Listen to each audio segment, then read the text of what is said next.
wants to go? Who wants to start? Vern or Kurt? Vern. So Vern has been volunteered by Kurt. Thank you. Vern Vandertop from Loveland, Colorado, and got some people in my church who attend from Longmont and who are interested in developing a church there. So we're kind of exploring the process. So I mean, real early, but that's probably the biggest reason why. And we just would like to see other churches up and down Front Range. So Cool. Awesome. I'm Mike Webb. I'm from Greeley, and I'm just here with Vern, hanging out, seeing what he's up to.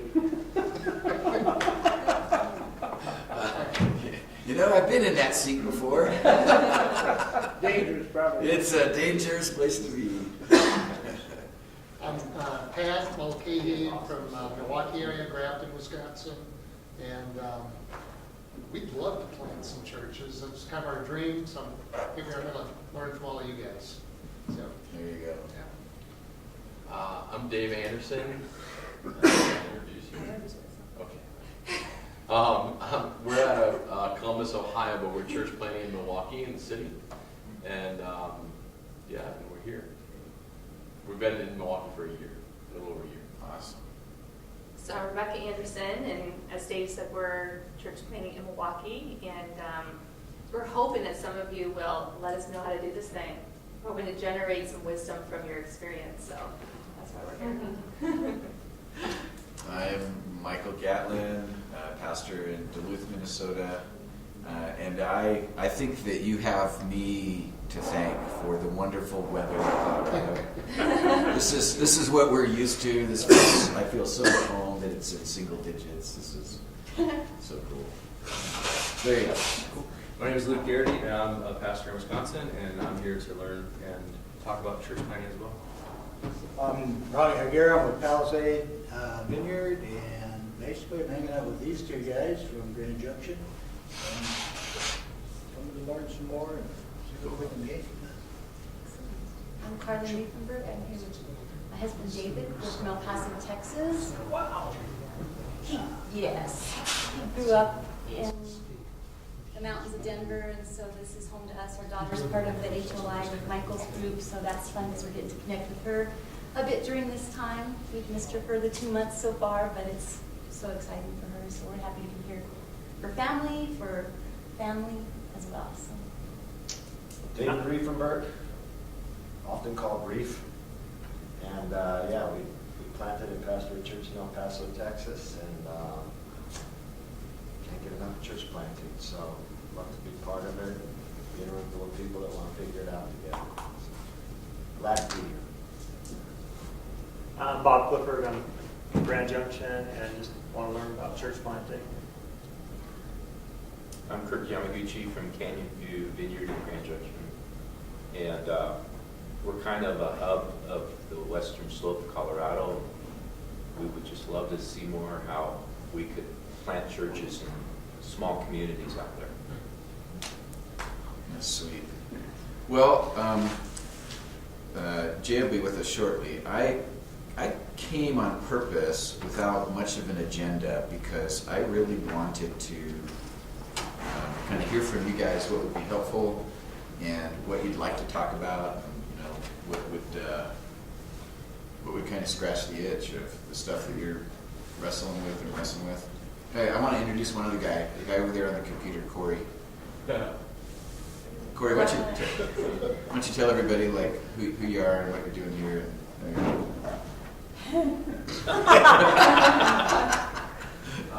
I'm Corey Garris, and I'm on staff here at Mile High Vineyard, working with our leadership team. My specialty is in doing campuses and hubs, and I worked at Vineyard Columbus, had a chance to be on the church planting team there, so I worked a lot with church planting, and I'm here today to help. And then you also, I'm just typing on a couple things here real quick. Then you work with Multiply Vineyard. That's right. So I work on Michael's team with Multiply Vineyard on the multi-site side of things, and Jim Plank from the Champaign Vineyard and I work together with Michael on building resources, coaching, consulting, best practices, helping churches in the Vineyard movement who are thinking about launching other campuses and hubs, thinking about how to do that. So Corey and Jim are because they've pastored multi-site, and then because they've overseen multi-sites in Champaign and in Columbus, and then now here in Denver as well. They're just a wealth of information about some of the best practices, best things to do, and just like really good folks to have come alongside and help consult, because as we're kind of messing with some of that stuff. So Thanks. I wanted Corey to step off the computer for a second. Appreciate it. Add some stuff. So we've got like a couple hours before lunch. Like what would be most helpful for you guys to talk about? And like honestly, I wouldn't like worry too much about the live stream. The 4 people in the Midwest that are watching us are all pastors, and you know. So it's like no big deal, right? So what would be, like for you guys, what would be helpful to dialogue about? What would be helpful to talk about? What kind of questions or things that you're wrestling with, or concerns, or like what's going on? Who wants to throw some stuff on the table first?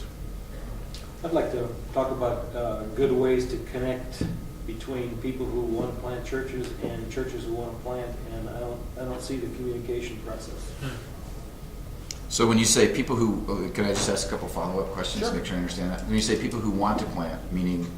I think around the country there's lots of people who are burning to plant churches, and I think, like in our situation where you have a group next door who has some interest but don't have a leader, it'd just be really great if we had some sort of a communication network so we knew who was wanting to plant churches and what churches are wanting to plant churches and some kind of connections.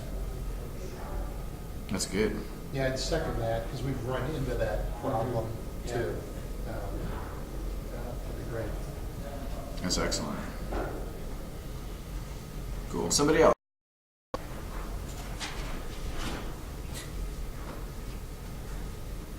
You looking for just questions right now, or Yeah. discussion on that? No, let's. I put that one down. So let's add a couple more things to the list. And I have two. I'd love to discuss when you sort of, as the church planner side of things, these small steps in between building relationship and moving people into your church. Because when you're starting from scratch and you have no established building, or you just have relationships with people, how moving them through sort of next steps into their relationship with Jesus and into the church and those kind of things. Rather than going like meeting stranger, going straight, hey, come to my small group, Yeah. which could be weird. Like what are those little steps in between?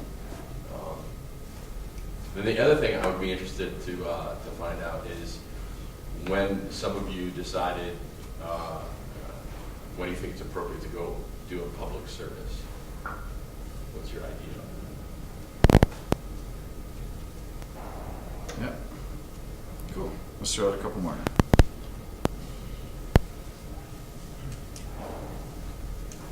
Anything on, you can glean on identifying, and you do a lot of this, identifying and shaping people. I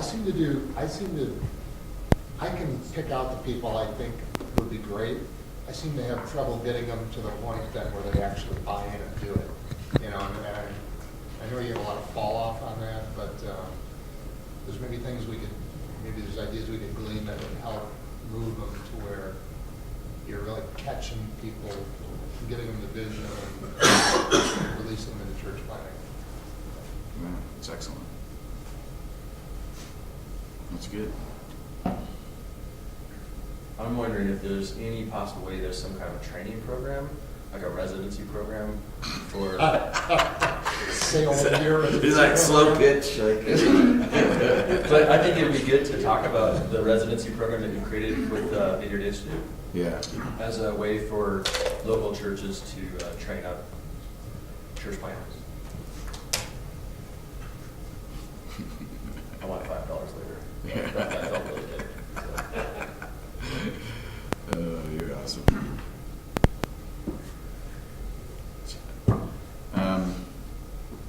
Yes. We just went around and introduced ourselves really quickly. Why don't you just your name, where you're from, where you're pastor, and what brings you to this room today? My name's Richard. I'm leading pastor down in Colorado Springs. Just what kind of brought me is I'm always curious to see what's going on and try to keep my finger a little bit On the pulse. on the pulse of what's happening. So that's kind of why I came. That's cool. I'm glad you're here. Yeah. Good. Anything you want to throw on the table from this side of the room? Any thoughts, questions, things you'd like to talk about? Maybe just, having been a planter, and we've been doing it for years, and maybe the plot's gotten lost, so just reestablishing that culture, not just the pastor, but as a church, reestablishing or establishing a church planting culture that, just kind of indicates who we are and what we do. And if there's any tips you guys have picked up or on the years have found, it'd be really helpful with that.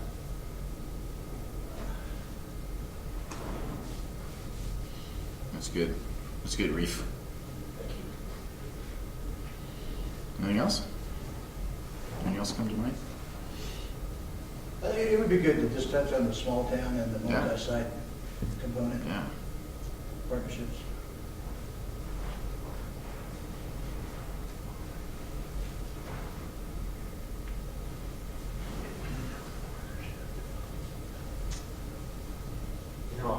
It sounds like maybe this question's kind of been covered, but let's say you're in a place where maybe it wouldn't be considered the most geographically popular place to be. Let's say El Paso. Or, Duluth, Minnesota. Or Duluth. Or Stanley, Wisconsin. Exactly. And Yeah. you got, is there a mechanism? I mean, we don't want to lose the local church gift of how churches multiply. Yeah. But that, hey, is there a way of sharing, like whether someone wants to come and do an internship, or someone's like, well, I don't know if I want to plant El Paso, but gosh, you guys are into that? Hey, can I come along and just learn some stuff? Is there a way we can pool together on that so that we are, I don't know, I'd love to hear some thoughts on that. Yeah. So the whole partnership. Right, I mean, who doesn't want that? Send me your people that are on fire for God, want to change the world, and want to plant churches, and since you guys don't need them, go ahead and send them on to us. But seriously, I'm like that, just on a larger scale. That's hilarious. Yeah, I got so many people we don't need. Yeah. None of them messed, right? All right, last call. Anything else? A discussion on the different approaches. Yeah, so like the Missional communities. Yeah, different approaches. Yeah. Thank you, Luke. Jay Pathick. Wow. This is like a real thing. Your chair is right here. Your throne. Pretty throne.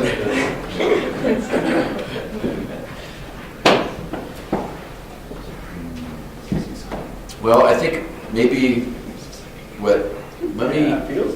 let me just give a little bit of background stuff that I think will begin to dial up a couple of the things that we kind of have thrown on the table. Welcome, I'm so glad you're here. I'm glad to be here. Can I get you anything? Do you need coffee, donut, Is it time for a break yet? bagel? Just kidding. I really need a break.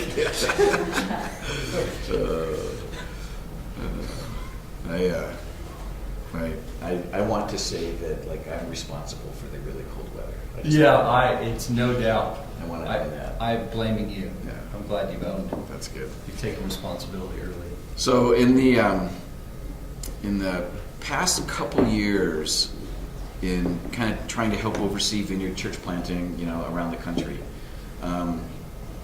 a few things stood out to me, not through scientific research, but anecdotally interacting, visiting all the regional conferences a couple of years ago. There's a few things that really stood out, and then going back and looking at our database and our different spreadsheets for tracking stuff, that over time, it seems like almost all of our church plants came from about 12 to 15% of our churches. So it's about 12 to 15%. And again, this isn't like scientific data. This is just me looking at the stuff and making just some conclusions. So don't blame anybody for the inaccuracy of this other than me. But it seemed like it was coming from about 12 to 15% of our churches at the most.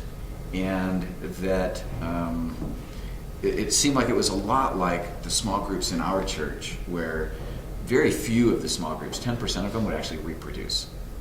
You know, the majority of small groups were doing really good pastoral care, really good stuff. You know, they were making differences in people's lives, but very few of them would reproduce. And so as I looked around the movement, it's like I was seeing the same kind of thing. And so that's one piece. Another piece, in visiting folks, is I saw that we had tons and tons of pastors who had tried this. And I can think of 3 or 4 instances where I'm having lunch with somebody, and I said, like, you guys used to plant a lot of churches. You're not really doing that much anymore. Like, what's up with that? Just tell me, like, what happened? And he just, one of the comments was, well, it seemed like every church planter we sent out took the stupid pill. They just did everything we told them not to do. And within a year or 2, they were gone. And so he just called it this stupid pill, and I like that. So he stuck with that. Yeah. And so they're so heartbroken at the mistakes and the lives that were kind of hurt through that a large number of folks had just kind of given up, or it just wasn't on the front burner anymore. Maybe they didn't give up, but it wasn't really as much on the front burner. And so over the first couple of years of traveling around, I thought, well, the number one thing I probably need to be doing is just vision for how the gospel is reproductive, how this thing is meant to reproduce. That Jesus didn't leave it with those initial 12, and say, well, this is really good, you guys got this. No, it was go make disciples and go bring them into community and go teach them how to do everything. And so it just seemed like it's kind of the nature of the kingdom, the nature of the gospel that it reproduces. And so then what are the things standing in the way of that? If that's the nature of it, for me as a Vineyard guy, kind of going back to Wimber, what are, one of his phrases, what are the stained glass barriers? He was using that as, keeping people from church, but I just flipped that around. What were the barriers that maybe we're naturally encountering that are keeping us from doing that? And so that's when we began to really take a look at lots of the stuff that we've currently developed and that we kind of have in place. And that we're beginning to try to roll out a little bit more. One of the strengths of the Vineyard is that everybody who's doing this kind of work is a full-time senior pastor. And one of the weaknesses of the Vineyard is everybody who's doing this work is a full-time senior pastor. So it just takes longer to get stuff done. But I feel like that if we get the right people involved, we actually get stuff done that will last a long time, that'll really help. And so what we did is, through a couple informal think tanks, as we're working through stuff, we developed these 4 components of a healthy Vineyard church. As people are coming to us and say, I want to plant a church, and this is all on the multiplyvineyard.org website. If you click either the churches or the planters on there, it brings up this Venn diagram with the 4 overlapping circles. And it's, and they're not in any particular order, because people come at this idea of church planting from all over the place. And so it's not like 4 steps. It's not like 4-part process, but it's 4 components that are necessary to make this thing work. And so just going through them, in N order. The first one is get to know the Vineyard. And so I'm surprised how many folks come to us either from our local church or to some sort of national organization saying, hey, I used to be part of this group, I used to do this, I want to plant a vineyard. And so the first thing is really, you got to get to know the Vineyard, right? And our biggest deal throughout the years has been, that I learned from Nicholson, was, well, if you want to plant a healthy Vineyard church, you got to get in one, right? And so so we're trying to direct people towards healthy Vineyard churches that we know have a heart for church planting. So that's that first piece, as well as providing a ton of educational materials for what are the distinctives of the Vineyard? What's the theology of the Vineyard? What are the practices of the Vineyard? What does it mean to actually be a Vineyard pastor, Vineyard leader? So we're trying to develop a bunch of that stuff, videotaping people and creating, pieces for that. But getting to know the Vineyard's a key part of that. And then the second component is let the vineyard get to know you. So get to know the vineyard, let the vineyard get to know you. That is, instead of an assessment, we've changed the language to what we have is we have 4 conversations of discernment. And so it's a discernment process, helping somebody figure out what God's actually called them to do. So when I look at discernment in the book of Acts, and they're trying to figure out what God's calling them to do, it's always a community event. You know, Paul just didn't show up at Antioch and say, hey, God's called me to do this, you guys need to release me and give me a bunch of money so I can go do it. It's like he was there and he served and he ministered and he made disciples.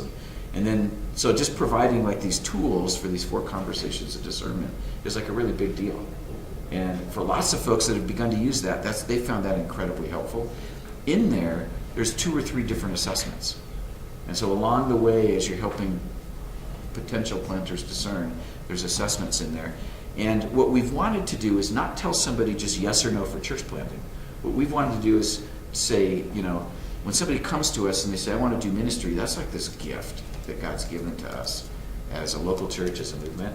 And so we want to help them kind of utilize and discover that gift in the best way possible. And so it could be church planter internationally. It could be a church planter domestically. It could be a senior pastor taking over. We've got a whole bunch of pastors in the next 10 to 20 years that are retiring. And so we need to, in order to keep those churches healthy and doing well, we need to replace them. And so it could be taking over for that. Or it could be going on staff or being a site pastor or something like that. Or it could be like more education, more training, more healing, you know, something. But we want to help discern like what the next step is for these leaders and help them get there. And so that simple discernment process is that. So that's enough on that one. The third component is getting some training. And we've got some stuff that I've been working on this whole year on that, the residency program that my comrade to the left brought up. Luke's his name. And so we can talk about the residency program. And then the fourth component is getting connected. Because we're a relational movement, we need to be connected in relationship. And so it's not like steps to this, but it's more like these are components that are necessary that like I'm utilizing kind of in our local church as we're helping to train up and reproduce pastors, church planters, or people called to any area of ministry. And that we're trying to make available to the rest of the movement. So give me some feedback on that. Have you seen that? Have you read about that? Like, what do you think about that? You know, from your perspective, maybe what are some strengths and weaknesses of that? Just curious, with all the new movements like Mark and so forth, is there people coming to the Vineyard and saying, I want to know more about you? Yeah. Yeah, definitely. I probably have a couple a month coming to me. When I first moved to Duluth, I had pastors from around the surrounding area, as they knew that we were planting, saying, I want to be a Vineyard church. Okay. And like in Wisconsin, I know we've had a couple conversations of, like pretty much, I think almost every Vineyard pastor, or as you begin to go out and do that, you start getting those requests. Mm-hmm. And it could be more of an adoption than a plant, but it's somebody who's coming to the Vineyard saying, I want to be part of this movement for one reason or another. So, yeah, we are getting that. There's other organizations out there. The Vineyard is and I think the other organizations are great. You know, I think they're wonderful. I think they're doing good work. Vineyard is absolutely unique. As I interact with other group leaders from around the country, I meet twice a year. I actually go once a year with all the heads of church planting from every network and denomination. And it's pretty cool seeing what God's doing around the country and how church planting is really kicking off and really moving forward. But the way that Vineyard is, our ethos, the way we interact, what we bring to the table is absolutely unique in a whole bunch of different ways. How are we unique then? That's a great question. Jay, you agreed with me as soon as I said that. And so there's 2 or 3 things I could think of, but I've been talking a lot. So give me like, what are some unique things? Why don't you say one of those? So one of the unique things is that relational connection. So that relational connection that's kind of outside of hierarchy, that's outside of. I've heard over and over again, man, you guys seem to really like each other. You guys seem to when you get together and spend time, it's not just a meeting. You're actually going out and So doing you stuff. met with other denominations that are church planners, or Yeah. like Acts 29 movement Yeah. and things like that? You would say we're much more relational than those are? Okay. Yeah, I mean, by a factor of 100. Okay.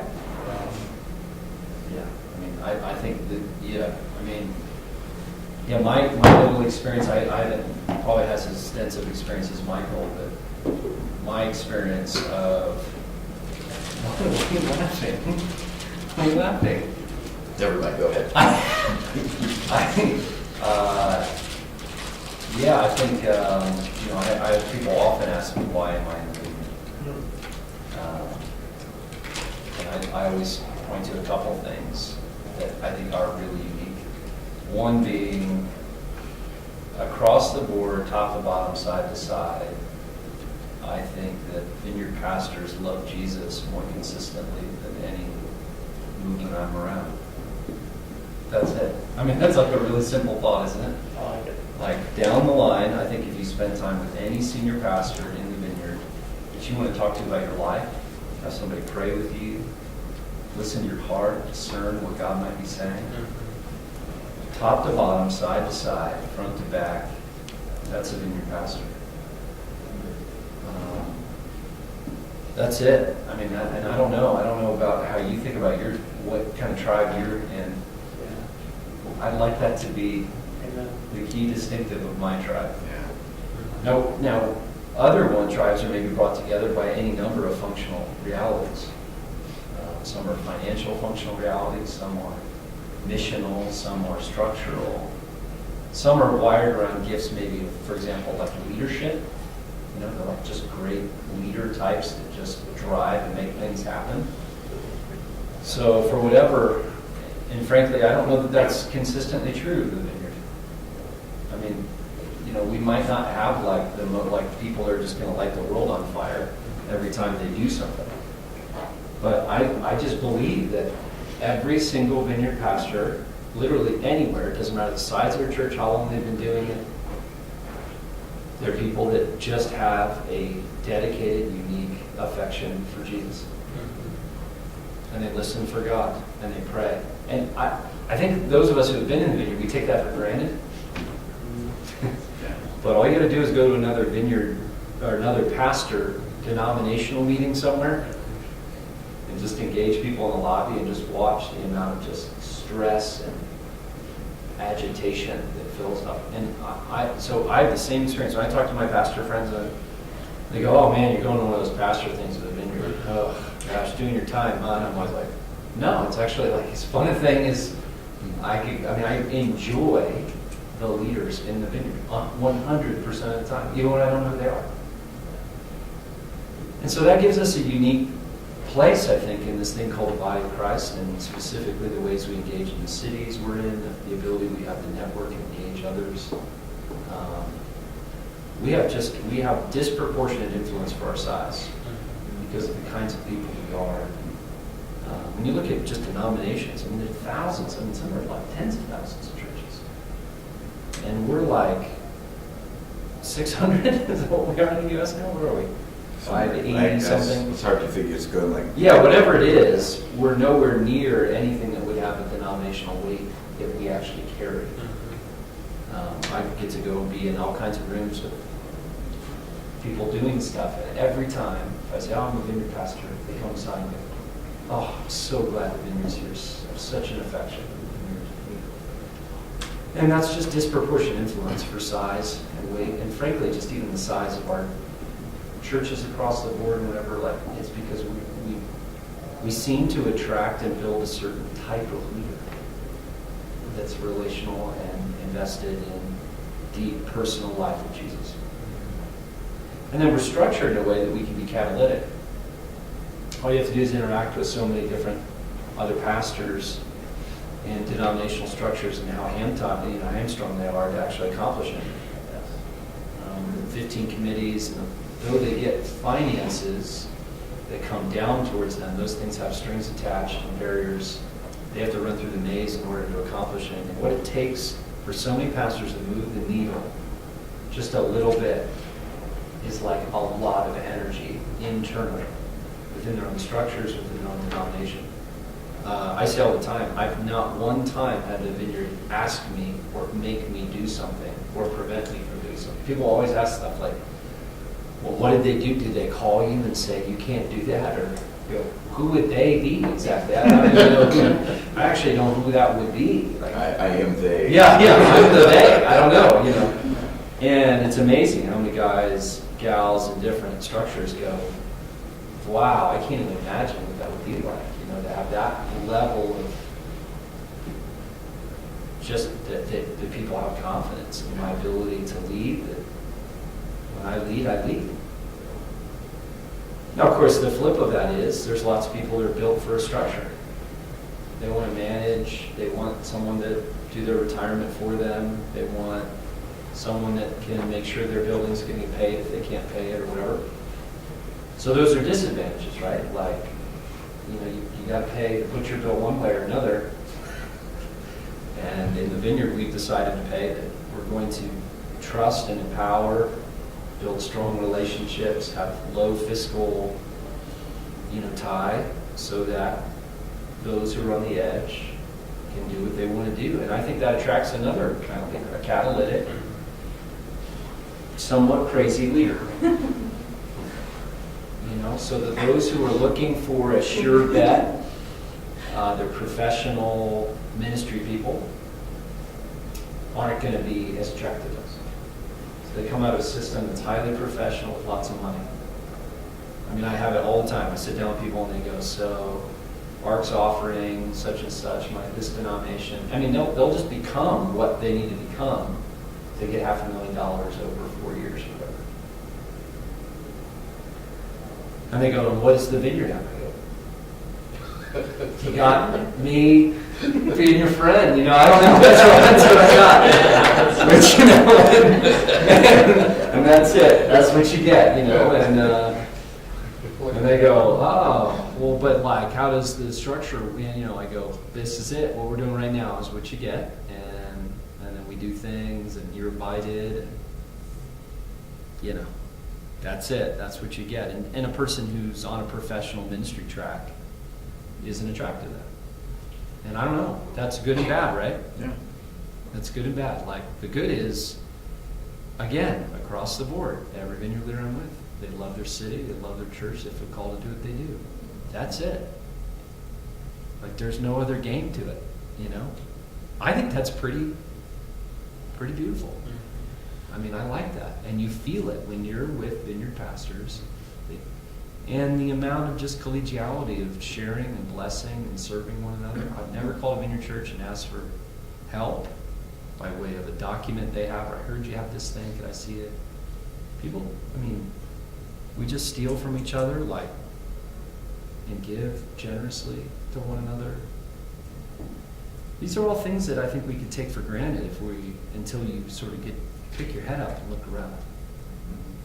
And so people that have been in systems where they felt controlled, where they were trying to professionalize everything, are attracted towards us over time, in my opinion. Therein lies the rub, the challenge, that finding men and women that have that ability, that catalytic mindset, is really hard to find. Yeah. There's a lot of people that we've talked to that say, I want to be a pastor, I want to plant a church, and they end up in a room with just him and another guy preaching to each other. Right. And so it's really hard to find those folks that can gather a crowd, can communicate in an effective way, can reach the lost. You're right. It's really hard to find those kind of people. And so one of the mistakes I think that we've made let me rephrase that because I don't think it's a mistake. As we were younger, there was really one way to become a vineyard pastor. and that was to go out and plant a church. But there's a lot of opportunities now for folks, and so that's why I think that discernment process and helping them figure out, like, am I a planter? Should I be working cross-culturally? Should I be working in my culture? Should I be working, so we had a fellow that we were taking through that discernment process, and using the old assessment tools, he was scoring very, very high with his family, and they had a city picked out that they wanted to go to, and they were like set, wanting to do that. And I just kept feeling like, I don't think this is good. Like, I just don't see this working out well in their lives yet. I mean, it doesn't mean it can't. And so I sent them out for kind of, before we had this process, I sent them out for what I would call Conversation 3, a dinner with somebody, this guy, who's been there, done that, kind of bought the t-shirt, and he asked them a ton of questions and just said, no, they're not really planters yet. Like they're not doing the things that church planters do in their own current neighborhood where they live. So putting them in a new city doing that is gonna not work. And so we redirected them to take over for a retiring pastor. And it's gone brilliantly. It's gone great. And so that's why I think that's so important, is there are a unique skill set for successful church planters. Like, let's really target that skill set for planting, but then let's throw the door open for all these other kinds of things. But I think that is one thing we could know more of, how we can network, because we're so isolated at the Western Slope. So if we would have known, well, let's call Michael and let's have some conversation with him. Right. Because Michael knows a lot of other churches that we could maybe send you to. I think that would be helpful for us to know. Because we're only looking at what we have with us instead of with all of us. Right. That would really be helpful. And Kirk, you're really good at this. In that, looking at so much of what I think that what answers the question you're asking is you're already in. You as well as anyone, you're answering around. We build catalytic leaders based on the culture we're creating in the life of our communities, right? So much of historically the way that we in the Vineyard built church planters was around the fact we were kind of like the cool kid on the block, or we were kind of the hot cheerleader for a while, and everybody wanted to date us. For our history. So a lot of what came towards the Vineyard was people who were in other church movements that were experiencing the Holy Spirit. They'd been to a Limber conference, et cetera, et cetera. And so we did get a big flux of that, and many of maybe even some of our founding Vineyard pastors were that. They came in through some other door, and we were to borrow some of the culture of missional reality or their own skills from their previous training. It's good. Well, now we're in a new day. We're not the hot cheerleader anymore. So we don't have as many people courting us as we used to. And frankly, it's part of growing up. We're learning how to be adults, which is we raise our kids to become these kinds of people. And so the culture of church, which I know Michael spent a lot of time with, specifically Bob Logan, and how do we build more intentional missional culture in our churches so that these types of leaders appear. Catalytic leaders don't just appear, right? They don't just show up in a church that's not sowing that seed into the ground. And you've evidenced that. The amount of people I see that have come out of your church and engaging. But you're right, it's a rare, even in a culture like that, it's a rare bird that appears that way. And yet, even when, I think the challenge we've been experiencing and thinking through is you create a target of church planting, and that's the kind of church we're going to be. A certain amount of people, a percentage of people move toward that target, and very few actually are that in the end. So you're saying it's kind of a both and, really, right? Because it is. That's one of the question I was listening to you guys. To some degree, it's got to be innate. It's in the person, but to some degree, you can develop it. Or at least you pull it out of them. Yeah, that's right. Yeah. You magnetize it, so to speak, within the culture you form in your church. And so I think a big question for the Vineyard at large, which I think we're trying to take on head on, is Are we missionally engaged in the life of our cities, i.e. engaging those who are far from Christ, involved in issues of justice that demonstrate credibility to the communities we're a part of? If so, we will build certain types of disciples. It's kind of the fertile ground for church planters, right? But if we've been maybe a renewal movement or any number of other things, that's not generally the fertile ground for church planting that is going to reach unchurched people. And so it is asking ourselves as vineyard pastors, are we engaging and magnetizing, a certain kind of culture that draws those types of disciples up and raises them accordingly. And so, I think we're making big strides for that. I mean, like Kirk, you asking that question demonstrates you're trying to do that, right? I mean, like, you don't ask that question just because, like, it occurred to you today. It's because you're doing that, and you have that demonstrated. But it is the law of diminishing returns. Like, you aim at 100, if you have 1,000 people you're engaging in leadership, 500 are really people that are gifted and equipped and want to engage lost people. 300 are any good at it. 200 also have other kind of leadership. 100 have a call to ministry in the midst of that. 50 actually demonstrate they can do the whole deal. 25 you send out, and 5 really do it, right? Okay, so if that's it, then that's it. But that is sometimes a hard pill to swallow, at least it is for me. That's good.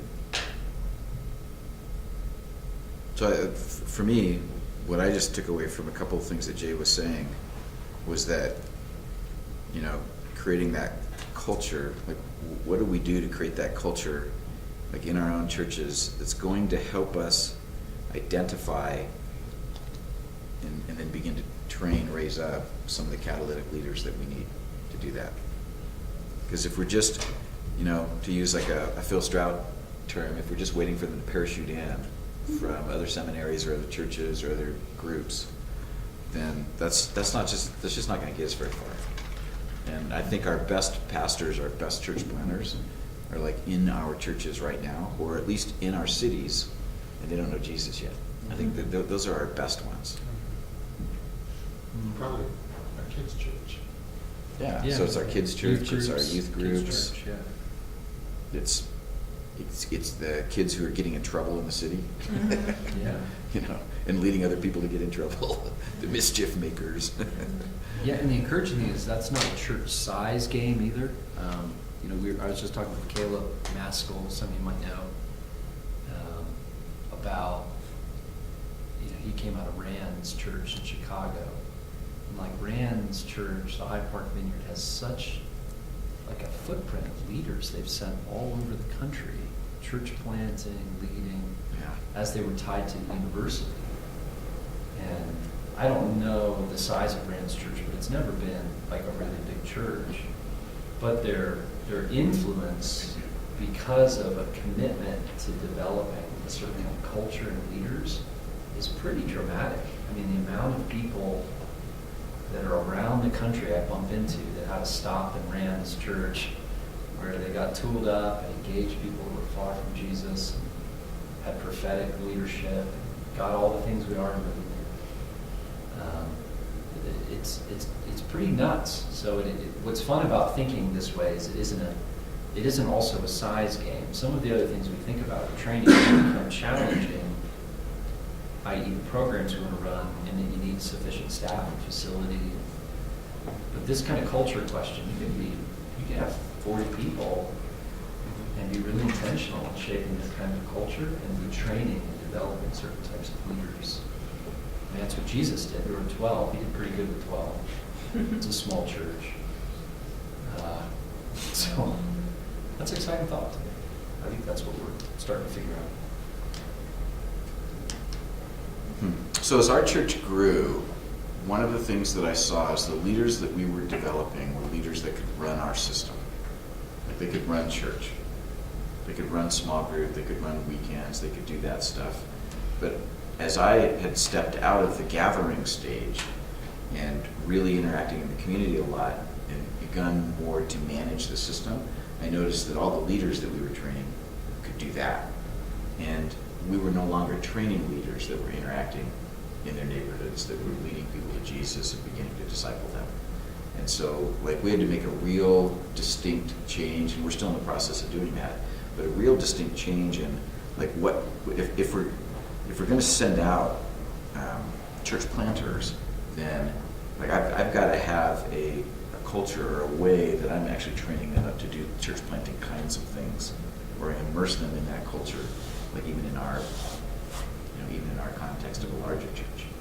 And so, like, have you guys noticed that as well? I think some of the people that we've sent out that haven't made it very well, what we taught them to do was to manage the system of the church. Right. But we didn't teach them how to. They weren't part of that culture, part of that training. Yeah. And so, like, your question that you asked, Dave, was about the steps between relationship with people, and then next step, kind of bringing them into the church.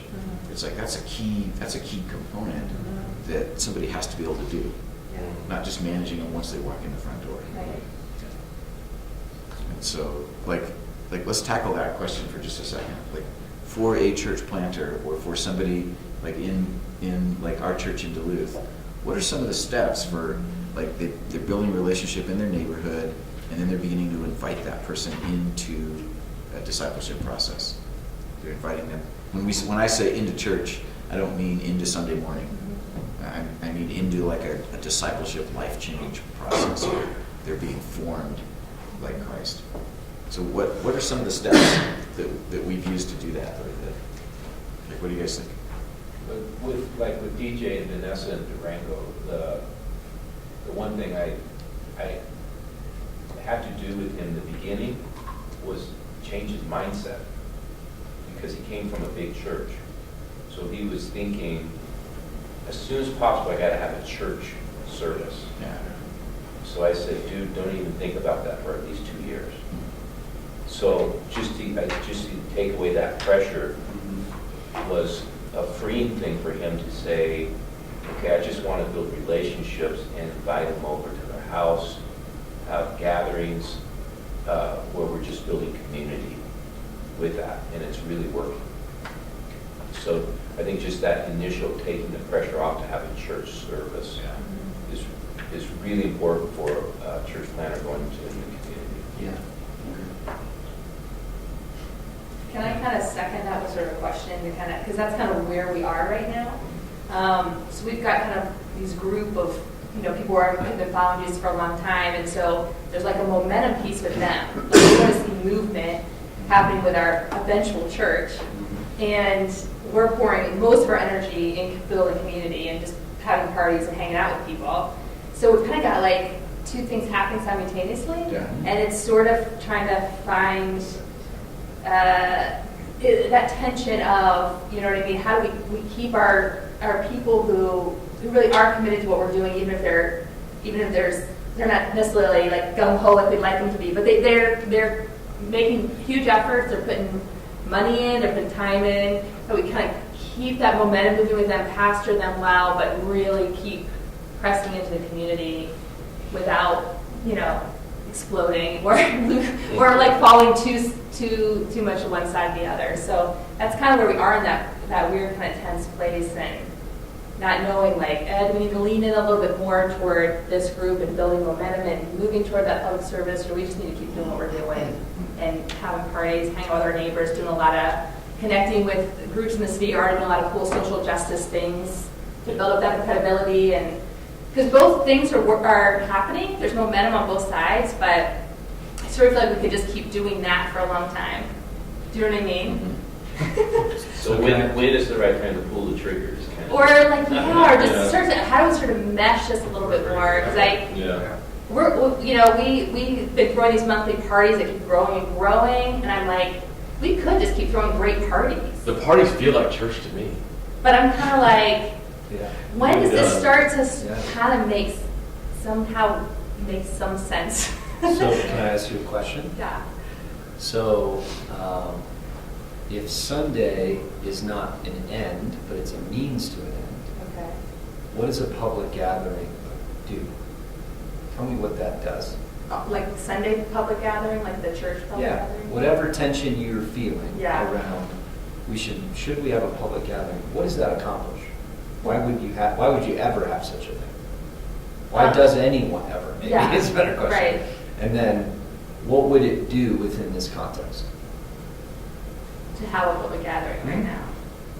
Well, do you want to answer that or do you want me to? No, you do. Right now, my gut feeling is it would just, if we just did a public gathering, we'd just be putting more energy into these church people and keeping them Tell me happy. about that. Why would you do such a thing? Why would I? Right now, I don't feel like we should, because I think, Let's just say, why would you? why would I? Just to- It could potentially open the door up to have something more substantial to invite people to. So, What kind of people? church people or people who have been outside the church for a while, people who are not connected to community. So can I ask you a question Yes. about that? How many of those people have a felt need to be invited to such a meeting presently? Not a lot Okay. that we've sensed. A few. It's a few. Yeah. So in other words, no one's actually asking or seeking such a thing. A few, but not a ton. Okay. Yeah. So you could Small. collect maybe some momentum Right. from this other thing. like Yeah. that, but not, the pressure hasn't really built up, so to speak, from Right, the from- church side. Right. Right. Yeah. So then what does it do? What does the meeting do if you do it?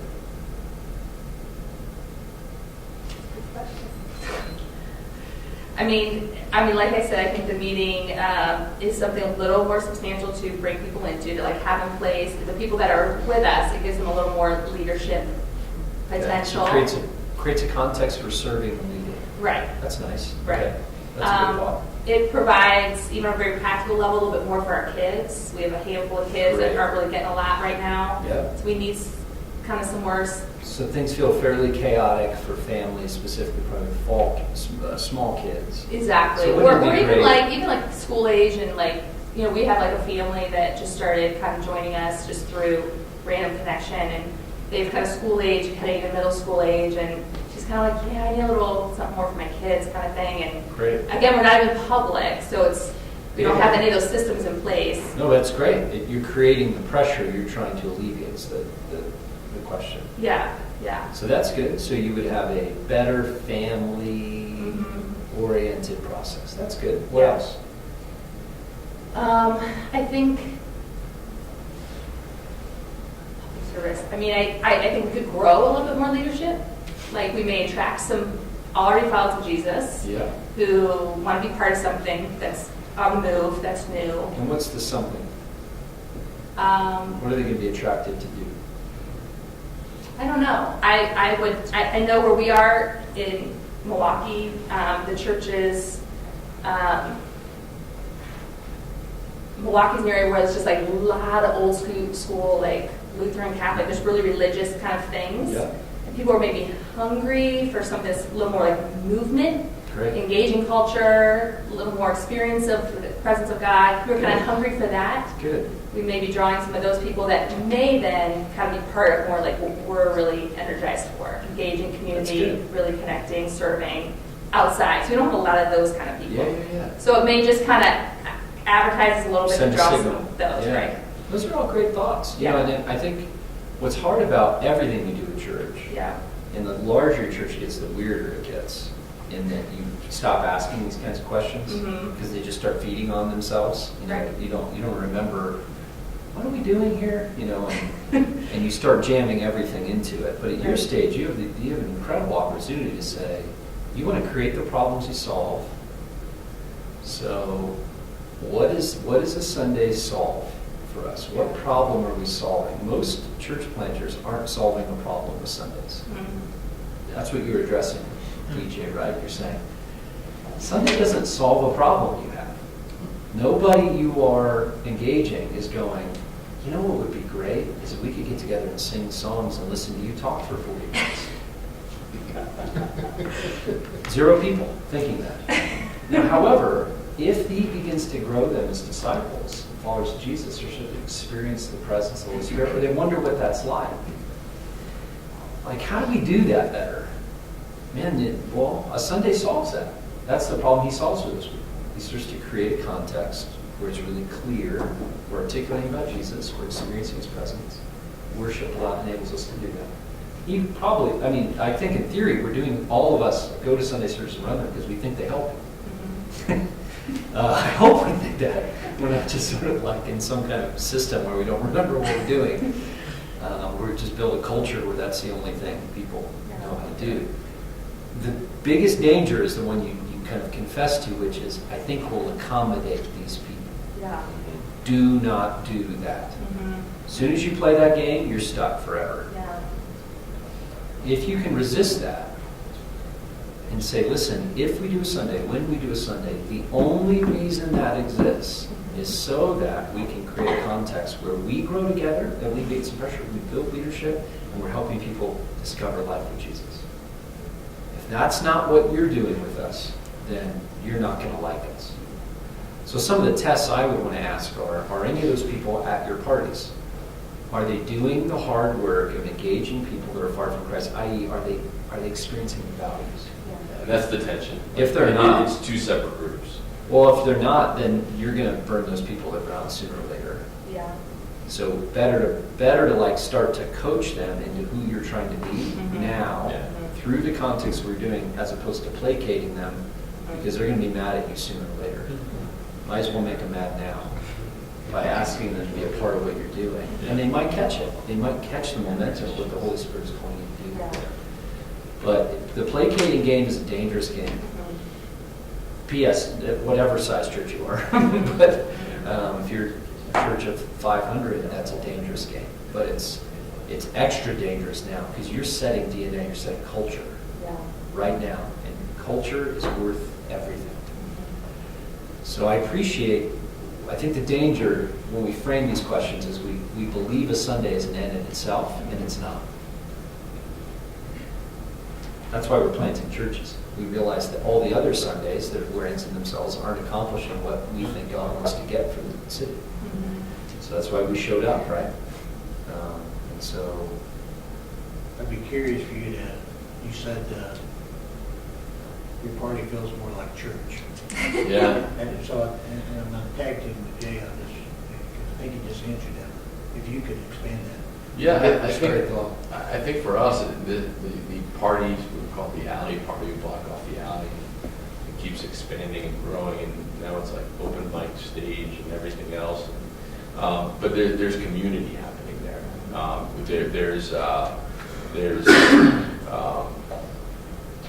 There's life connection happening with that group, and in some ways in a really intimate way,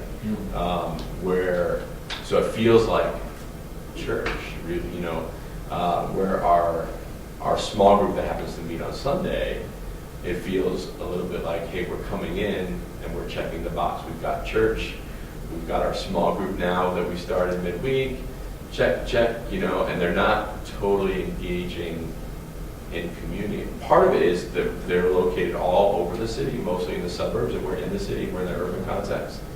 And the alley party, most of the people that come to that are in the urban context and walk to it.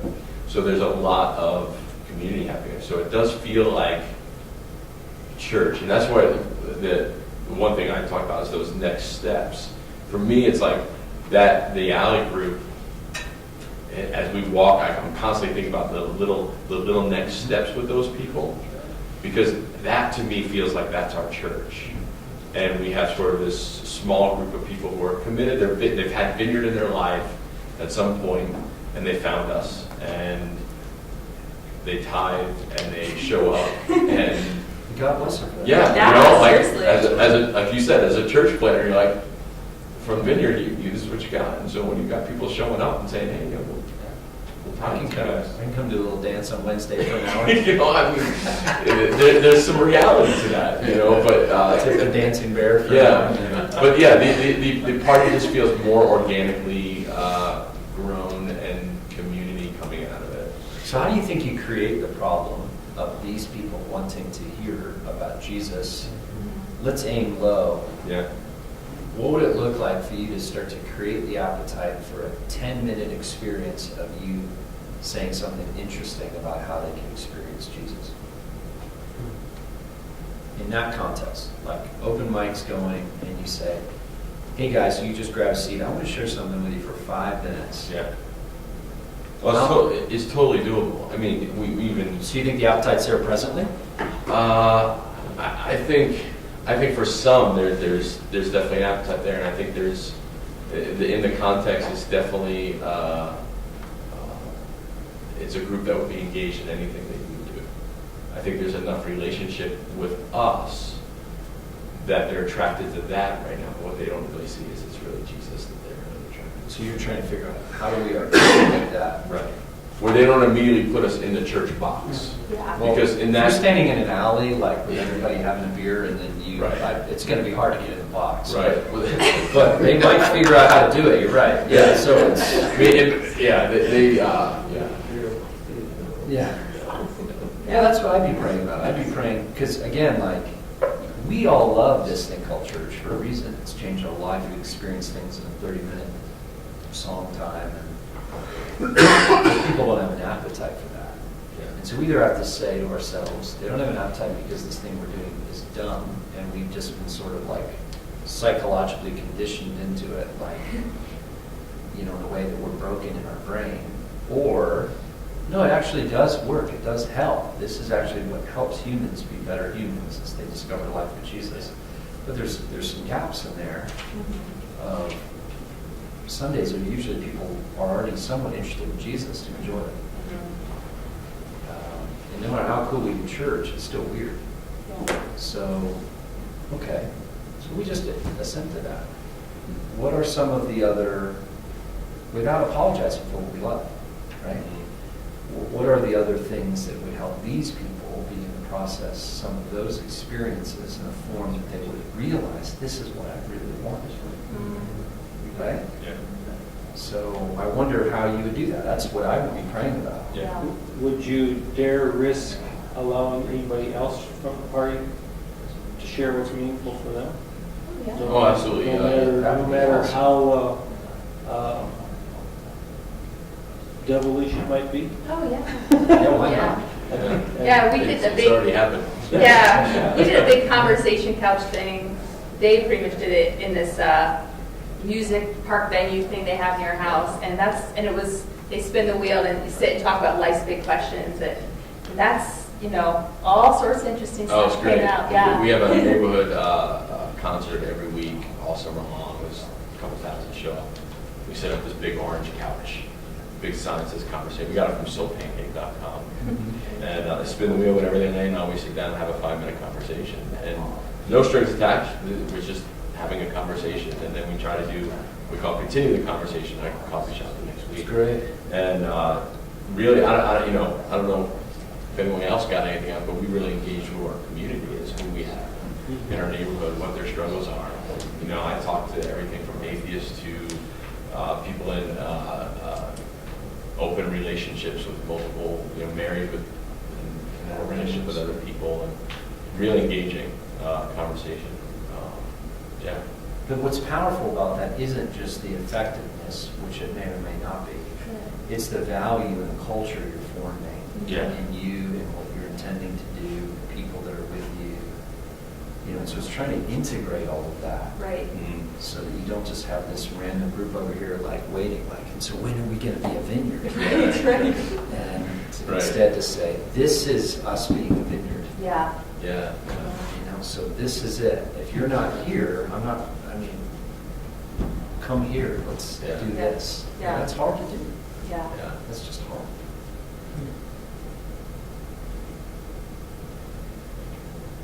How do a couple other people think about this? How do you think about this? The thing that popped in my head is when you were talking at MLM about just having a heart for the city and really assessing like why our churches exist. So I think it's really easy to get caught into like we exist for ourselves. Yeah. That's what I hear you basically saying. And I went home from that really feeling challenged to think about it from the perspective of we exist for the community around us, you know. And it's hard to do in our communities where you have a church that's existed for a long time. But when you start casting the vision for that and really working towards that, I think it can really be transformational for the community you're in, because it's just fun to see people come to the Lord. It's fun to see people experience God's presence for the first time. It's kind of like, I mean, really captivating for the people that originally thought it was all about us, right? Because that's what we've experienced in our congregation. And so I really appreciate a lot what you're saying, Jay, because it's a reminder for all of us to go home and do the stuff, not just for ourselves and for the community that God has given us right now, but for the people around us that may not know the Lord. You know, that we exist for them. We're a gift to that community, to that from the Lord. You know, so that's something I've been thinking a lot about how we can, in our cultural context, best, you know, be a blessing. You know, looking for the ways that we can serve our towns, our cities. So that's what we've been really thinking through. So. Can I affirm you for a second, publicly? I'm so encouraged by what you're saying. Oh. Because what if that was the witness of what it meant for us to be the Vineyard? Like every city we're in, we have like hundreds of people milling around that we love and love us. And we're somehow doing stuff around Jesus. We're just not sure how to do that next. Yeah. Wouldn't that be fun if that's like all we talked about every time we're together? Yeah.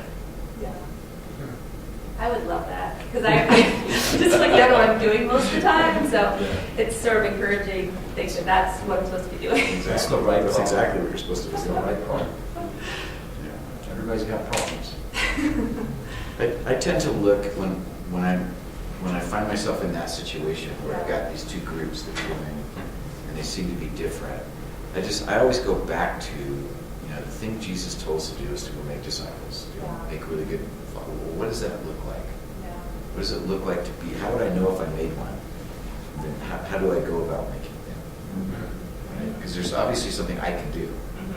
And so when I've got this group of people over here that are hanging out with me just because it's motorcycle mechanic day and we're just tearing apart a bike and putting it back together, you know, they may or may not know that I'm a pastor. They may or may not know I'm a follower of Jesus, but I'm bringing a vision of life into that setting that I know that they deeply want.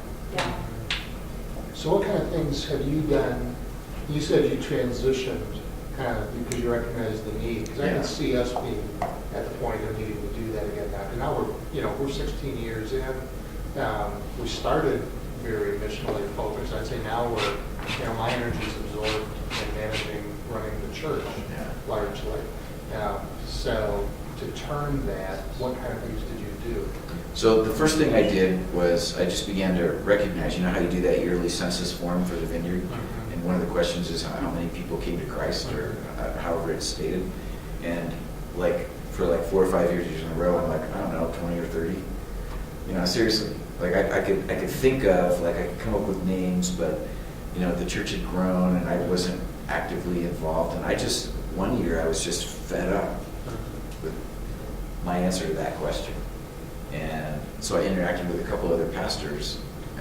One of them was Alan Scott over in Northern Ireland, in Coleraine.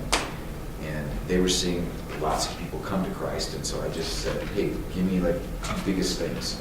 He goes, well, I pray every day that will happen. And I ask God for a specific number.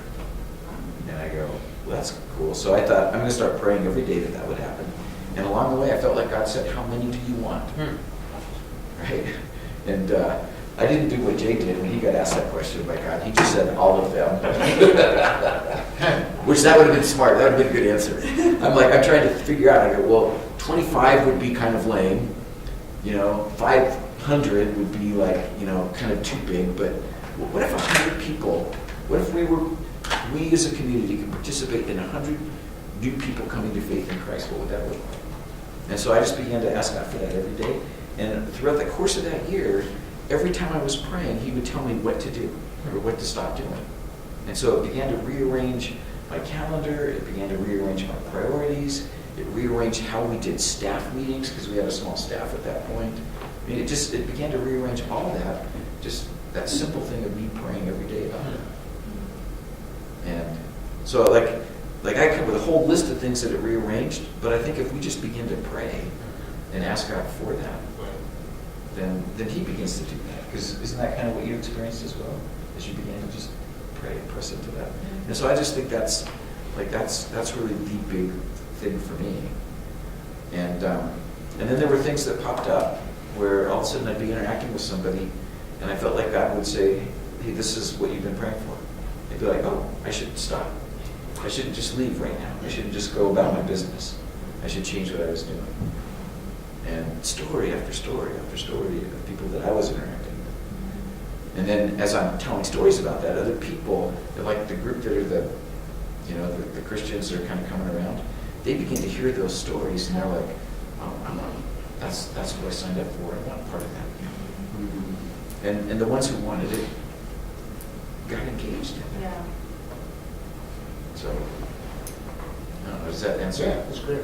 Then that changes lots of stuff. Yeah. Yeah. Right. We'll take 25 people here. Oh, that's like mega church. Yes. Wow.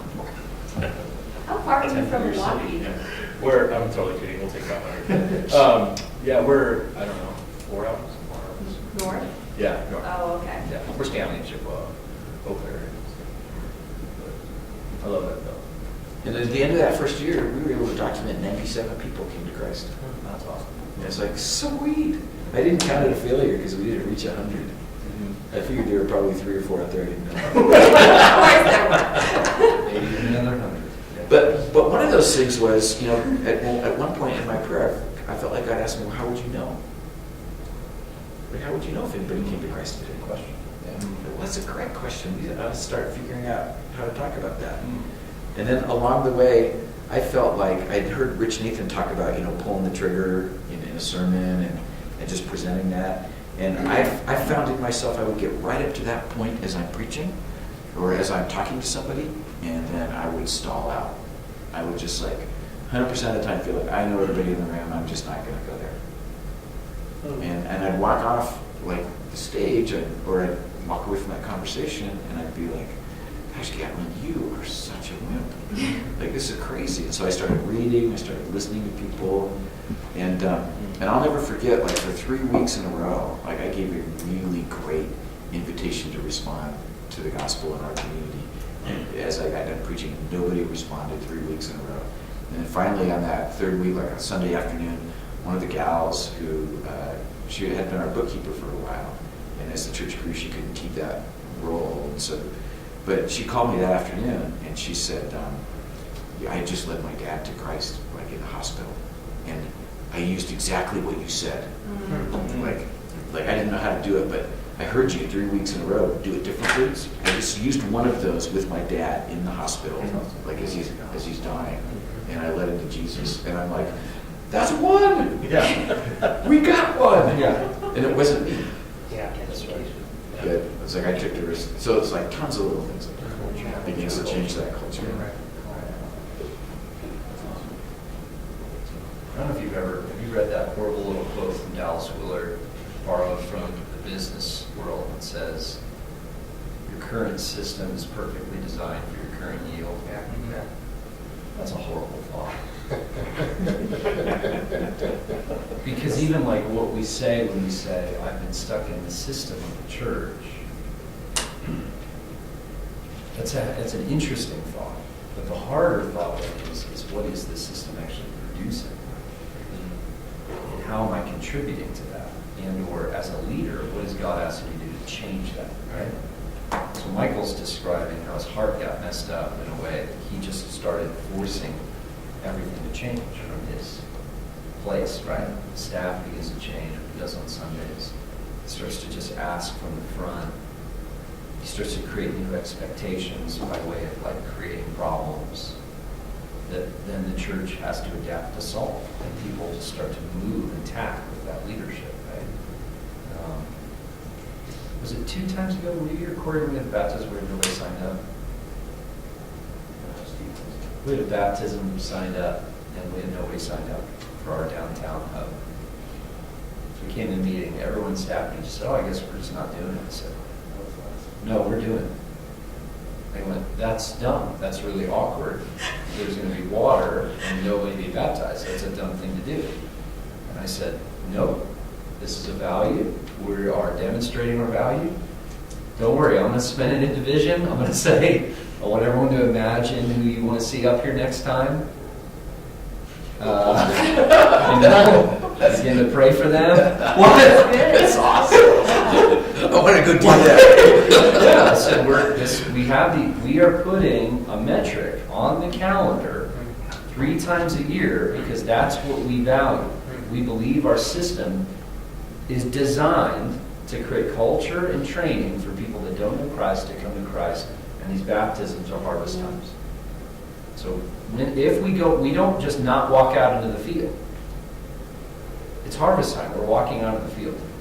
And if it doesn't look like anything's there, we're all going to come back and ask, why wasn't there anything in the field? Yeah. Like, we're all going to have to ask that, including me, all the way down. But we're not going to just choose not to harvest. We're doing it. And you just see everyone like, oh my gosh, this is terrible. My friend, Dave Runyon, is a very good friend of mine. He's like a really intense guy. I tell him I'm doing this. He goes, I'm coming to church downtown. I got to see this. I want to watch how painfully awkward this is. So I like to know whole talk on baptism. And we have nobody signed up. And I end the talk. I said, so we don't have anyone scheduled to be baptized tonight. Here's what I want us to be praying about. But there's some of you here tonight that this is your night to say yes to Jesus and to publicly proclaim that at baptism. You didn't come dressed, you didn't wear the right clothes, but this is your night. And we had 5 people respond to the gospel and get baptized in front of you, and the place went nuclear. It was a lot like, I think somebody blew up a bomb in the room. And some of the people I knew that they were considering life with Christ. They haven't decided whatever, some I didn't. And that created an expectation. So 2 weeks ago, we announced we have a baptism in 2 weeks.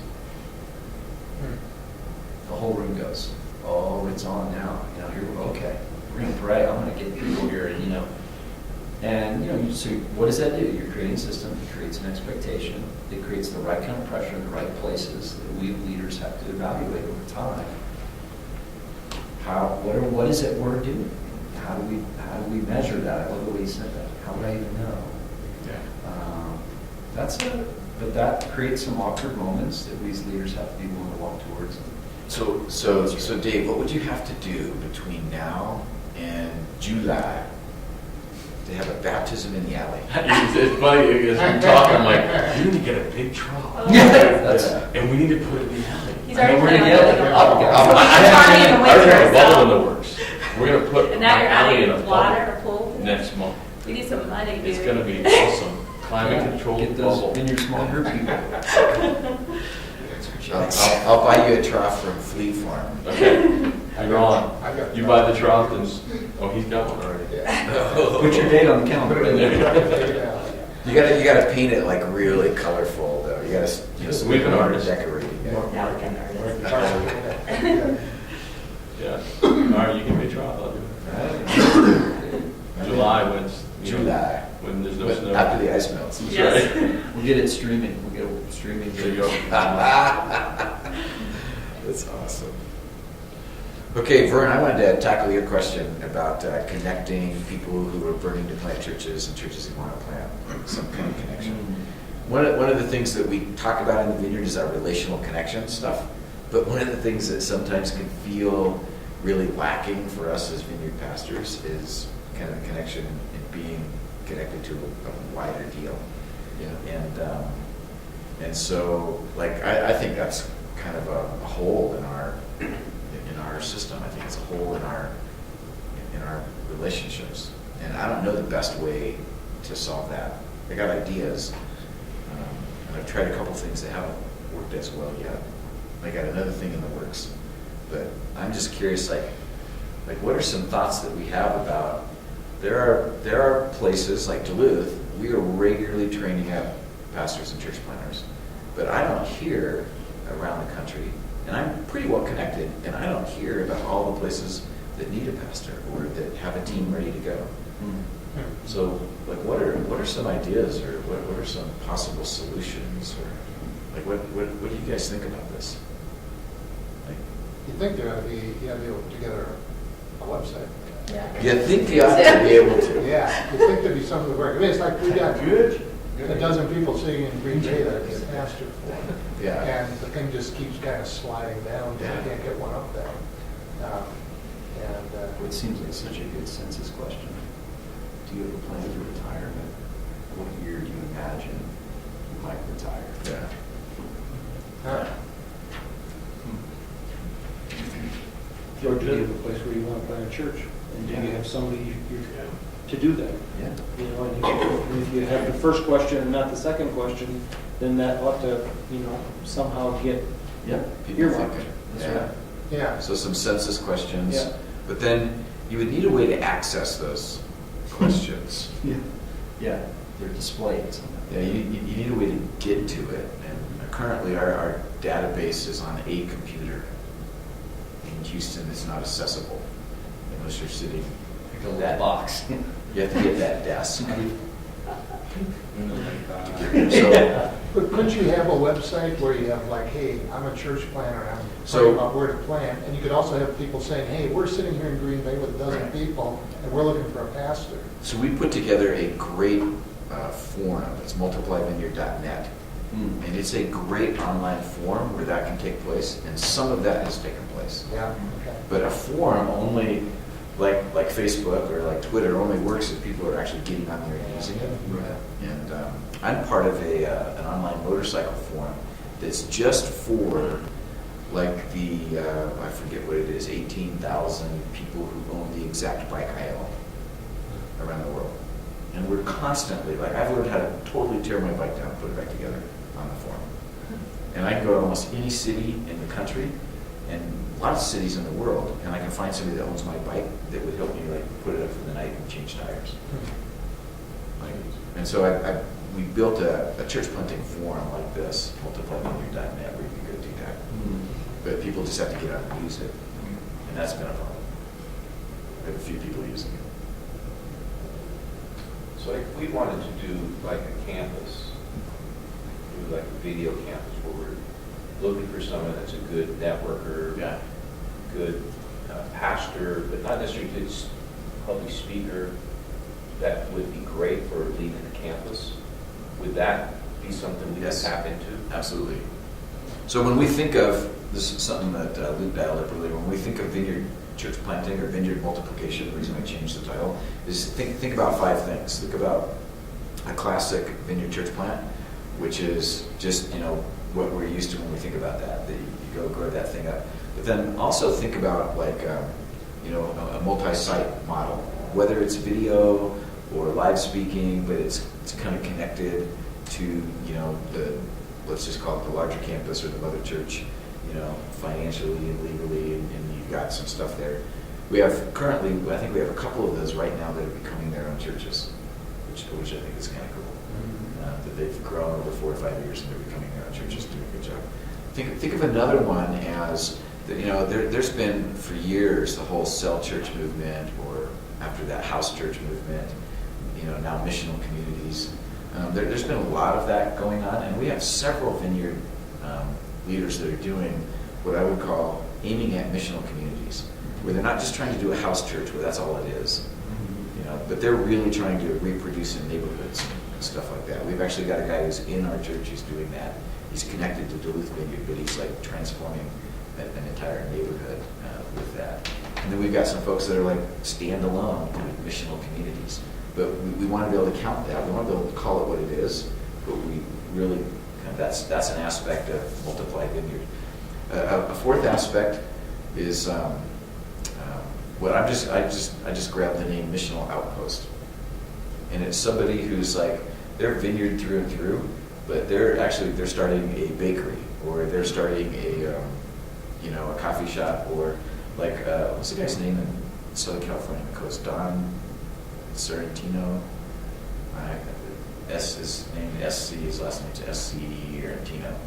But Don, and he was like in this little, surfing community right on the coast, and he just basically rented a space right in the middle of town to use as a living room, to just go then begin to build a relationship with all the business owners, all the folks who like live in this little town. And I think that's actually becoming, they're actually getting to the place now where they have small groups and they might even have a weekend service going. But it just started out as kind of this little missional outpost. He's like, I don't know if this will turn anything, but I want to help lead these business owners to Christ and begin to transform how this city works. That's great. And so, like, that's a whole different kind of thing. And then we've got, like, Jared Boyd, who, with a group of people, is starting the Order of Sustainable Faith. Mm-hmm. It's a missional monastic movement within the Vineyard. So that's my pinky over here. And it's like, I don't even know what to call that. That's just cool. Yeah. I love that. They want to be missional. They want to help set people on an order of life that will sustain them for their whole lives, being deeply connected to Jesus. And so I just think of all those things, and that all counts. That's all like multiplying Vineyard churches. Like, let's just do it any way we can. And if there's more stuff, then we'll just use a second hand. Does that make sense? So people have been asking over the past couple of years, we're doing this as a count, we're doing this as a count. Well, of course it counts. We're making disciples, we're helping people. So, I forget where that question came from, but is that helpful?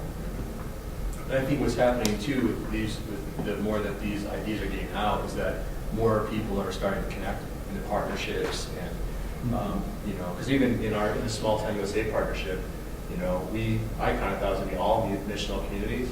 That's like going to be our bread and butter. But I think 2 weeks ago I had a couple come meet with me that basically told me they want to do what at the end of it I was like, that's a monastic community. But 2 months ago I would never have known. I would have told them, yeah, you need to go to Duluth or something because I have nothing for you. I don't know how to help you move to the woods and start a community, of prayer people. That's just... Okay, but I just didn't really have a framework for that. And after getting more of a vision for what Michael's been talking about with these different models, it's kind of encouraging to say, hey, I might not be able to help you do that, but Jared Boyd is. Or, there's other people doing multi-sites. Ronnie has an idea of how we can do that in a small town and stuff. So that's been really encouraging for me, is just seeing how those models are starting to get out more, and more people are starting to connect to be able to do them together. We can learn from each other. So it's really exciting. That's good. So website's a way to connect. Asking a couple questions like this on the census could be a way. I'm working on a Multiply Vineyard database that would be accessible to every Vineyard pastor, and that I think would be really helpful, because then we have a place where we could actually stick stuff on. Mm-hmm. And so there's a group of Vineyard guys in the UK that have done this for the UK churches, and I'm just like, hey, can you do this for us? We have a few more churches, but that would be hugely beneficial if there was a national database that was somehow accessible to all of us to be able to look at that stuff too. Yeah, I think you, I forget your name, I'm sorry. That's Scarf. I'm Luke, yes. Luke, Or Scarf, that's my other Yeah. name. I think you had said something earlier about, with some of these trainings, these residencies that are around, if we could somehow provide internships for people. And I think along the lines of what you're saying, like the connecting, I think that would be huge if people are in the residency program, they're at the early stages of I think I might want a church plant, but I don't feel called to a specific city or season, but I just want to move in this direction. If part of that training would be to actually go, for example, when Dave and I were on the ground, just starting the grassroots level, sending somebody, a couple young couples or some singles or whatever, or maybe families, whatever they're willing to move, just to be hey, commit to a year, a 2, whatever you feel, where you're going to live there, work, and actually just do everything alongside these church planners, and you're going to get really real life training. Do you know what I mean? Because there's no way. We went through the Columbus Church Residency Program. It was awesome. But we really learned how to preach, how to run a church, how to pastor. But no one could train us on how to church plant, really. We met with Jay, and he basically was no help whatsoever. I'm just kidding. Because everything we'd say, he'd be yeah, I don't know. I don't know how you do that. Gotta get to know your city. because it's really, no one can tell you, really, because it's unique to you and your city and the people you interact with. You know what I mean? It really is Holy Spirit-led, just great experience. So I can't imagine anything that would be better for people who really want to church plant to have that experience, Yeah. to either discover early on, like, this is not part of me, or it's not what I'm called to, or I love this. But I think you'd learn so much, and it would be a huge benefit to someone like us to have some people who are there fully just into what we're about. Just, supporting us, being part of it, being in even if they weren't there long term, I think it would just be like a huge boost. Yeah. I would love to see that happen. Yeah. I think that would have benefits on both sides. So when are you going to do that? That sounds awesome. I will take people now. And if you have people, we'll take them now. I don't know how to, from the administrative standpoint, Help connect them. but I know, Dave and I would be psyched to have it. We could help people find apartments to rent. Because when we left, we're in that demographic where, we're in our early 40s, have some school-age kids, some young kids. All of our people that we hung with, most Vineyard, they're like, I have a 6-figure job and a mortgage and kids in school. There's no way they're going. I'm not uprooting in Milwaukee. I don't know where to start. I understand that when we said Milwaukee.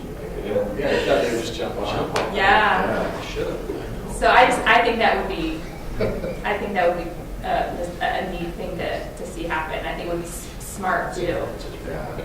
So one of my goals would be, when it comes to that component of training, is that we would have 30 or 40 around the country, really good Vineyard churches where people could get a residency kind of experience. Mm-hmm. And then, 50 or 60 really good churches around the Vineyard where they could get a great internship experience. Yeah.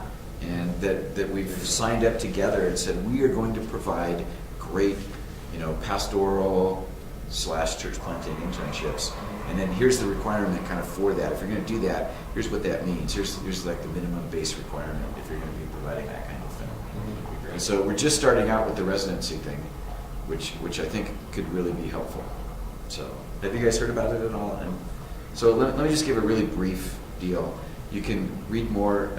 There's at the multiplyvineyard.org website, under resources, scroll down just a little bit under senior pastor. You'll see some residency materials there.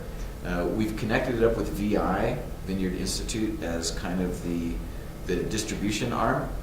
And so what it is I've been running for the past 3 years kind of a 12-month, what I just called a residency program, where I'm helping kind of a smaller number, 5 to 15 folks, go through a year's worth of pretty intense preparation, development for pastoral ministry. And each quarter I focus on a big picture deal, and then each month is broken down into those 12 character qualities that we assess church planters for. So there's a little spreadsheet that you can download that's basically got a grid, and it shows each month, we're working on healthy marriage and single, or we're working on, healthy spirituality, or, emotional maturity. And so the first quarter is all kind of inner formation and, just relational formation and health and singleness and marriage. And then the second quarter is all kind of Vineyard vision and values. And we kind of work through it that way. There's books that they read every single month. There's 2 to 3 books a month that they're reading. And then I meet with them for 4 hours every other week. So I have a 4-hour meeting with the folks that are the residency folks pretty much every other week. So it's a huge time commitment for me, but I feel like I'm the best person on our staff to do that with them. And then what we've done is we've taken everything that I'm doing with our group and then just making it available for other pastors to be able to take and use in their own setting. And the students can actually sign up through VI to go through this with you and get credit. So if they want to sign up and get credit, they could do it. You as a senior pastor can sign up, and you don't have to pay a thing, and you get access to all the resources that you want to take them through it. So we've been doing it for a while. Columbus Vineyard took our residency program the very first time we did it, and then Columbus Vineyard does what they always do. They made it super sweet, They made it the Ferrari version, or the Rolls Royce, and they do it with students, and that's what these guys went through. And then I took it back from them. They're still doing theirs, but I took it back from them and kind of weeded out the stuff that I felt like I could actually accomplish in our setting, and tried to make it so that any pastor, if they had some leaders that they wanted to do this with, could do it. And it has like, here's the teaching notes. So when I meet with them for 4 hours, we do about an hour of discussion on the books that they're reading. We do about an hour per ministry. And then we do 2 hours of discussion on like whatever the topic happened to be for that 2 weeks. And then all the notes are there for that topic. If students sign up for the VI part, we're going to add a couple things for them. We're going to add like an every other week video from me or another leader who's really good on that topic for just like 15 minutes, just introducing why this is such a vital deal. And then we're going to do a once or twice a quarter webinar for all the students that are signed up through VI, where I can get on and interact with them, and then I'll have like a guest get on and interact with them as well for, like a couple hour webinar, at least once a quarter. So those are the things that we're adding to it. If you want to be able to get on the VI site as a pastor, there's a little application form that you can get to through our website or through VI, and it'll point you like for a senior pastor application for the residency program. Go on there, just fill that out really quickly. We're just making sure that people are actually connected to a Vineyard church and that they're available. So just, I think the most complicated thing is to ask for your church number. And so you just like fill that out, and then we get you connected up to that. And then you can look at the whole year's course as we're beginning to do that. And the first quarter, I've been running, like I've run it 3 years. I've got another group of students that I'm doing, and I'm 1 quarter ahead of everybody else in Duluth. So we're doing it, and then I'm just more securely documenting it.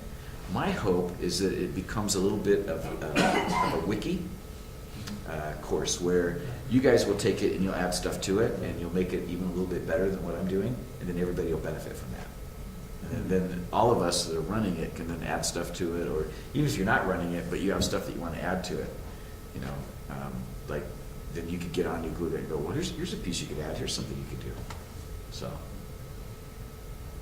one of the very first things I do is I take Richard, one of your dad's things that was written, Reading on the Run, and I just teach him how to read a book. Teach him how to ransack a book and get all the information you want out of it. And so that's like on the very first week, and that we take them through. So like as other people come up with some cool stuff, I just want to add it to it and make it better. But I think that together in the Vineyard, we could create a really sweet residency program that any of us could run and tweak. They could get connected to VI. They could take some VI courses along with that from some of the best in the Vineyard. And I don't know, I think it could be really beneficial. And then from that, once they've done that for about a year, then they might be ready for an internship. Mm-hmm. And if we have some places where they're new, that they're getting what we want them to get, that could be really cool. Mm-hmm. All right, so we got about 15 minutes left before lunch. What haven't we talked about that you really wanted to cover? I have kind of a random question. I don't know if it fits in any of these categories, but as we were talking, it keeps coming back to me because we've had a lot of different people we've interacted with that are feeling like they want a church plant or led a church plant, or people that definitely would be capable of church planting. And what I'm always curious about is, we felt very specifically called to Milwaukee. It was really laid out over a long course of time. Like otherwise, I would have never even done it. And I hear different theories on this, or I don't know if theory is the right word, just different perspectives of how. Do you think someone really needs to be specifically called to a specific city, like it's really clearly laid out from the Lord, or is there a place where you see this gifting on people, you see the leadership potential, they feel desire to do that? You know what I'm saying? When are we kind of pushing this on someone because they have a skill set? When is it really a specific call from the Lord at a specific season, a specific place? And is there something in between those that's of the Lord too? Do you know what I mean? Yeah, I think one of the strengths of Vineyard is holding things in tension. Yeah. It starts out with kingdom theology, but it extends to everything. And so I think that's one of our big strengths. Yeah. There are times where people will be called to a specific city like Milwaukee, and multiple things will come up. Like Arvada, that God will direct you there, and it's like your guys' stories are cool. For me, like I just knew I was called to do this. Yeah. And I tried going back to the West Coast where I was from, and it didn't work. And then finally, my pastor, John Marston, came to me and said, "Hey, we've got some churches in Minnesota that like are in need. Yeah. And would you just go preach at each one over the course of several weekends, and then pick one that you think maybe God might be calling you to? And I'm like, well, man, I want to go to Duluth. Duluth is gorgeous. It's beautiful. It's never gets above 0 for the month of January. Like, how cool is that? No mosquitoes in January. And so I went to the other places and I taught, but Duluth is where I wanted to go, and we went up there, and honestly, it was kind of an unhealthy group of people who've been through some really rough stuff. Right. My wife said, we'll never go back here. And that's where we end up going. You know, and it's been a brilliant ride. So I love that. I love that whole Ignatian part of spirituality where you live with one foot raised and you're indifferent, and anywhere that God wants to send you, you can go. Yeah. And so, or, you know, the story of Xavier who takes off to China, who, like, the guy who was scheduled to go there, like, dies. And so they turn to him and they say, you know, I think Ignatius turns to him and says, here's where I want you to go. And he says, good enough, I'm ready. It's like, I want some church planters like that. Yeah. You know, that will go anywhere in the country. It's like, I'm ready to go, God, just send us where you want to go. Yeah. Rather than, I've got this whole list, it has to be, can't get below this temperature, can't get above this temperature, it's got to be this size city. I'm like, come on, buck up, princess. Like, there's some places where God wants to just call us and go. I learned that line last week, buck up, princess. I love that line. Yeah. So, does that make sense? I think it's like everything as a community. Yeah.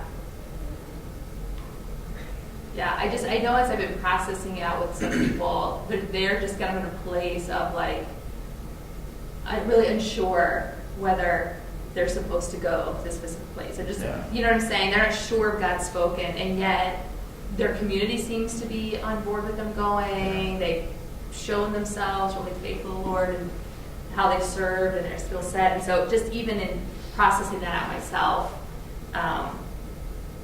I guess I'm not sure what I think about that. You know what I mean? About like when we kind of get ahead of God sometimes with like, because we see this ability in people or whatever, there seems to be a felt need. It seems to make sense. But is that God's timing or a specific thing He's calling them to do? Appreciated something Brenda said last week, Gatlin. It made me weird when she was talking about, because I think I've done this in the past where I put it on people, and she talked about really being sensitive to seeing what God is doing in them, and it's an invitation and allowing them to respond, as opposed to pushing too hard. Because you can talk, I can talk people into things, and to avoid that. Right. I always tell people to wait for your story. It's like, what's God doing? Wait for your story unless He reveal it. It's okay to wait. There's a lot of doors into this stuff in there. Yeah. And that's what's hard is the minute you create a frame, you meet somebody who found another door in. Yeah.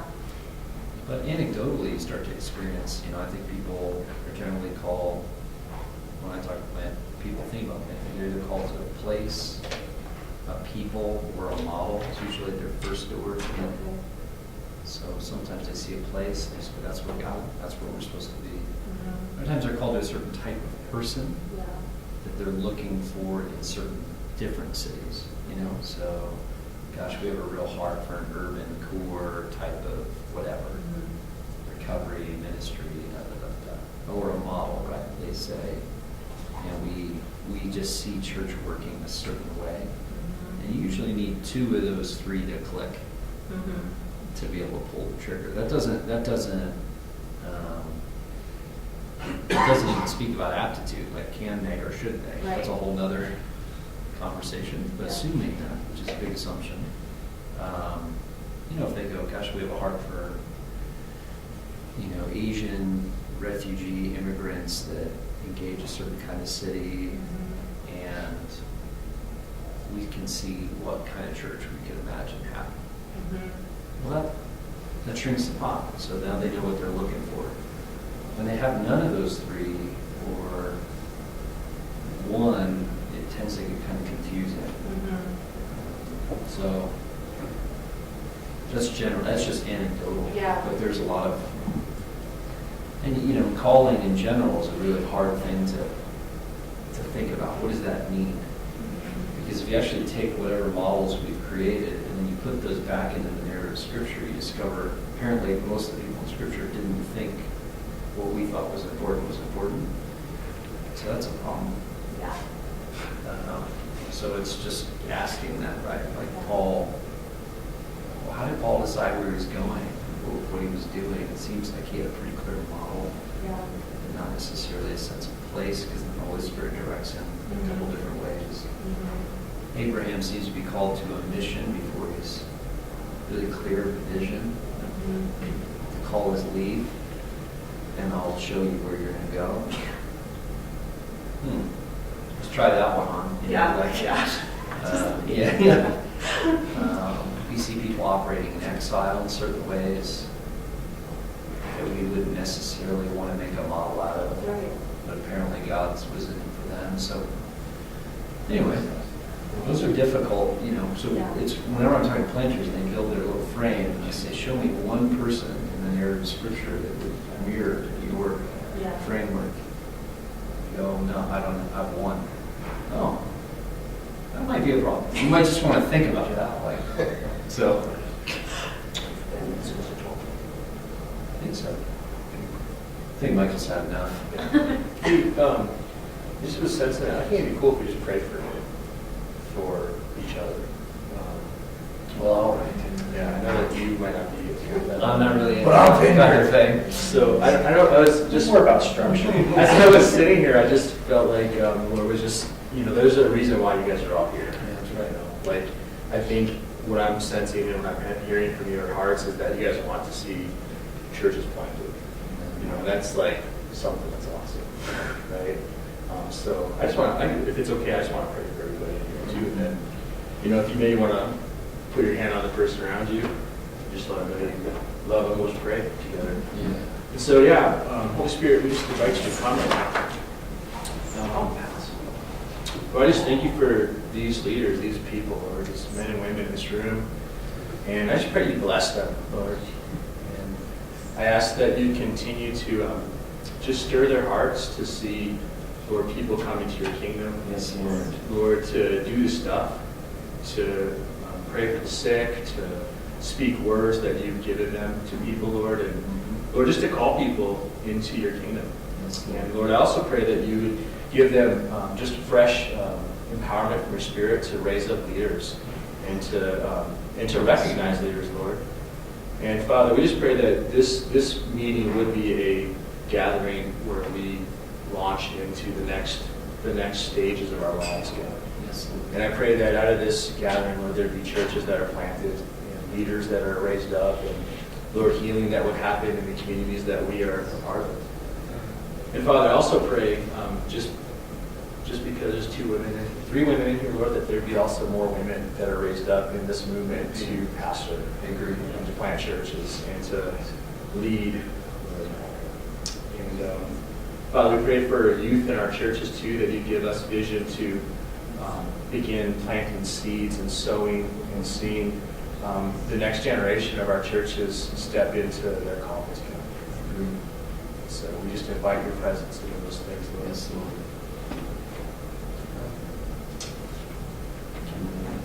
Thanks, Luke. Amen. Ready for lunch?